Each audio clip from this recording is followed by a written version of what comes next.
This is a hands-on activity that demonstrates the Doppler effect for sound. You will need to have a tone generator that can be set to a particular frequency. There are many free apps and websites that can generate these tones. Here, we're using a Bluetooth speaker that's paired with a laptop. You also need to have a tone detector that displays the observed frequency. We are using the Firefox app, which is available on both the Android and iOS platforms. You can use whatever app you want. Ensure that the frequency being emitted and observed match each other. To suspend your Bluetooth speaker so that it swings back and forth without spinning, use 2 anchor points. Here, ours are separated by about 30 centimeters. You can suspend the speaker from anchor points on the ceiling, in a door frame, or on a meter stick supported by retort stands, whatever works for you in your classroom.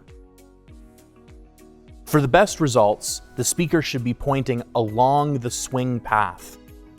Place your smartphone just past the farthest point in the speaker's swing. You can also place your phone at different locations. The results will be slightly different.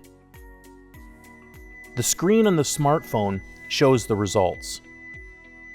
Notice how the frequency oscillates up and down as the speaker swings back and forth. This is the Doppler effect.